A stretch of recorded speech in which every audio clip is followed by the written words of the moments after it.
Commander is expensive, and new cards from new sets are even more expensive, but fortunately, that's not always the case. The new Judith, Carnage Connoisseur, which I'm sure I'm going to spell wrong a dozen times in the captions, is a brand new legend for Murders at Karlov Manor, but is already under $1. So what better inspiration do we need than to pull together a build-your-own Precon for her? For those new to the concept of build-your-own Precons, these are $45 budget decks that are custom, but built similarly and at a similar price point to the Precons Wizards puts on the shelf. But why get the same deck as everyone else? Why not get something special? And Judith, she's special. This 5-mana red and black 3/4 human shaman reads, whenever you cast an instant or sorcery spell, choose one. That spell gains Death Touch and Lifelink, or create a 2/2 red imp creature token that deals 2 damage to each opponent when it dies. If this looks kind of familiar, then you're likely getting flashbacks to Firesong and Sunspeaker, or Radiant Scroll Wielder, both red and white cards that can give your instant and sorcery spells lifelink. And those get pretty great when you're casting a Blasphemous Act on a full table, right? But giving spells Death Touch? We've actually seen this before on Pestilent Spirit, but it's never really made a splash. Maybe because this is the first time you can take advantage of it in the command zone instead. It certainly gives us a lot of options. If a spell doesn't deal damage, we make a 2/2 body, and if a spell does deal damage, we get to benefit by gaining life and hopefully taking out some creatures. That sounds strong enough to brew around. But before we take a look at the deck, be sure to hit those like and subscribe buttons to join the Brew Crew and never miss a new deck. We've got videos every week. Now, with Judith's triggered ability, we can mix a few concepts into a single deck. If we're making a ton of 2/2 imps that deal 2 damage to each opponent when they die, then we'll want a few ways to sacrifice them on demand when we need to. And that may call for red and black strong aristocrat cards, while still leaning heavily into spell slinging aspects to gain a volume of life gain and death touch triggers. And the spells we'll be casting that deal damage, well, we'll want them to either deal a lot of damage like Chain Reaction, or we'll want them to deal a little bit of damage to everything like Blazing Volley. We can turn small spells that deal just a single damage to each creature our opponents control into board wipes with our commander out. Electrickery, End the Festivities, and Tectonic Hazard may as well just say, destroy all creatures your opponents control, gain 1 life for each creature destroyed this way. That's like a way better Fumigate, and that costs 5 mana on its own while still destroying your own creatures. Turning a whole bunch of small spells like Gut Shot, which can be cast for free, into 1 mana targeted removal spells is what this brew is all about. We can really control the board with damage-based spells like Wail of the Nim or Mizzium Mortars or Sudden Demise, picking and choosing only opponents' creatures to die to Judith's lethal spells. We can shape the pace of play by casting instant speed removal if we're ever threatened and make sure that we stay safe. But we may want our own creatures to die to our spells too, especially if it means big bursts of life. Volcanic Visions, Star of Extinction, Blasphemous Act. These spells can have us gaining 100 life or more at the cost of losing our creatures too. And that's almost always going to put you safe from everything but infect, milling, and commander damage. What if our creatures didn't have to die to these effects though, and we still gain the life gain bonuses? Brash Taunter and the new Barbed Servitor have Indestructible and smash opponents for the damage dealt to them, meaning the spell will gain us life for damage dealt to them, and an opponent takes that much too. That's double dipping on value. We can make sure that our creatures that aren't indestructible survive our damage-based board wipes too. Not dead after all, Supernatural Stamina and Feign Death can all ensure that Judith can take the damage she dishes out and come right back to the battlefield for more. We could use that to save other key creatures as well, since our commander can always be recast from the command zone. We may want to use those effects to save Mirkwood Bats or Sedgemoor Witch or Morbid Opportunist, all creatures that either reliably get us value with bodies, cards, or damage. Or we can use our Undying effects to reuse Enter the Battlefield abilities like on Bedlam Reveler, Combustible Gearhulk, or even Solemn Simulacrum. Extra cards, extra damage, extra lands? All useful to keep around through the Rakdos onslaught. Apart from controlling the board and basically locking our opponents out of playing creatures, we can also do a lot to control life totals. We're in red after all. Burn spells do work here if we can scale the damage on 2 vectors.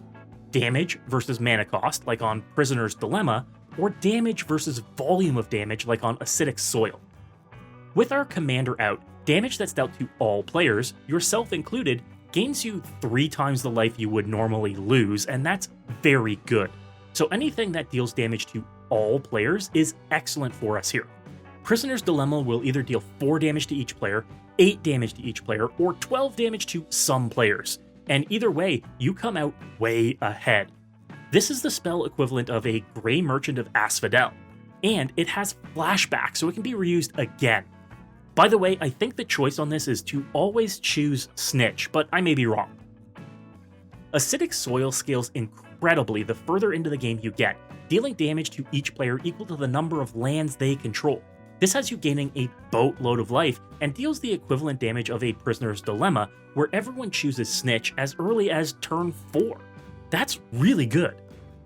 Fiery Confluence, Flame Rift, and the new Mob Verdict all play similar rules too. Disproportionate damage to opponents for the mana value, gaining you a disproportionate amount of life on cast. They can set you up to be much safer as you burn opponents down. Now this leaves us with a classic problem of burn decks in Commander, and Spellslinger decks in general. How do we prevent ourselves from running out of gas? In testing, I found this was an issue the first few iterations of the build, so I included more card draw. Black's one-time effects are very strong here, like Sign in Blood, or Corrupted Conviction, or Deadly Dispute. We'll have creatures to sacrifice early game and imp tokens to sacrifice late game to keep fueling our hand. But Greed is a great card draw engine. Because we'll have the potential to gain a lot of life, it means that we can be refilling our hand very, very safely the longer the game goes on for, and that's exactly what we need. Red's not left out here either, as we can rely on Red to recast spells. Backdraft Hellkite gives all spells in our graveyard flashback on attack, meaning we can recast the biggest and most important ones whenever we want, or just recast a card draw spell if we need it. Return the Past is an enchantment that gives all instants and sorceries in our graveyard flashback on our turns too.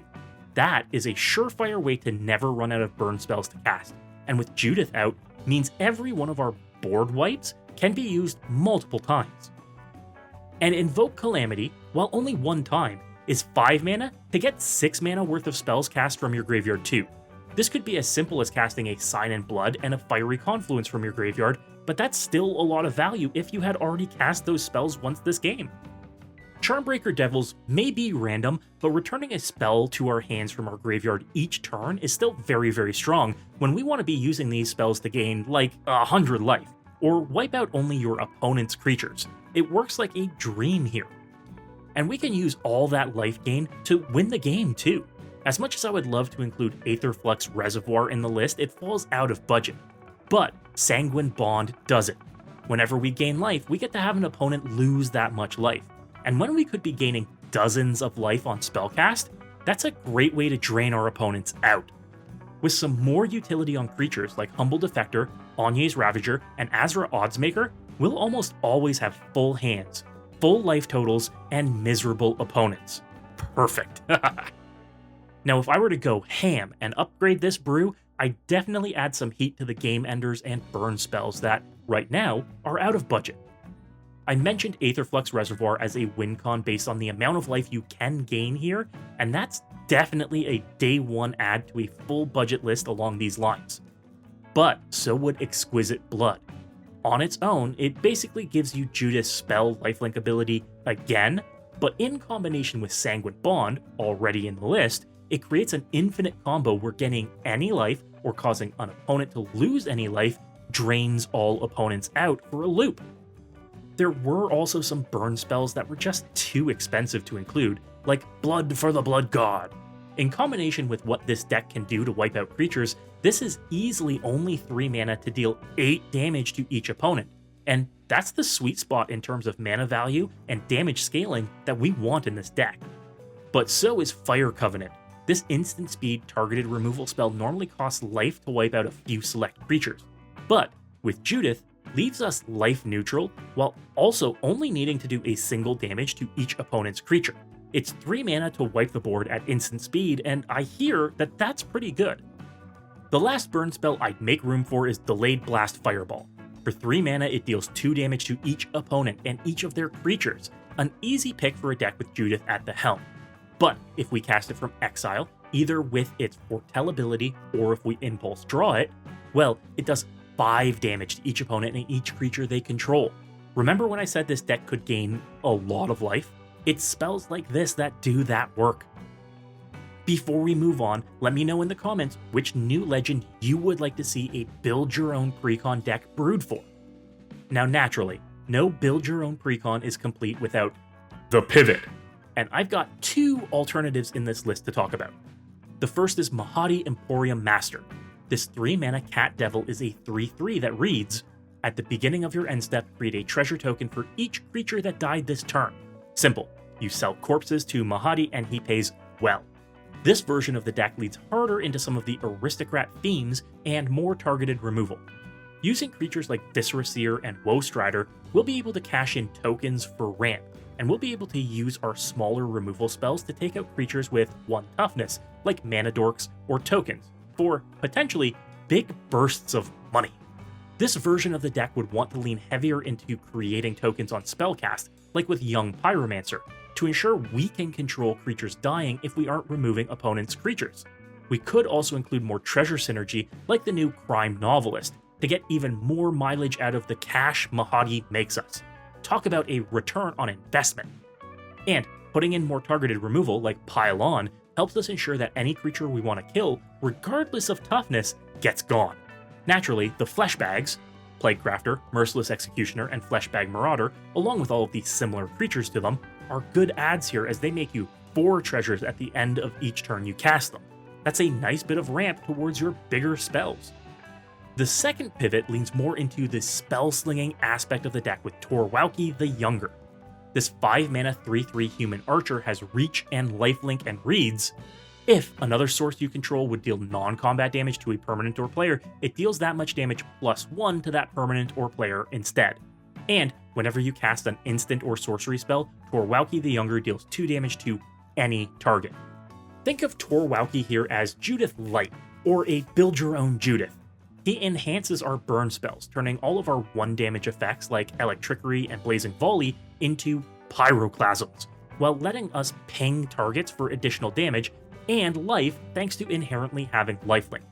We could replicate Judith's full suite by giving Torwalki Death Touch with a Basilisk Collar, allowing us to ping creatures on spellcast to gain life and destroy them.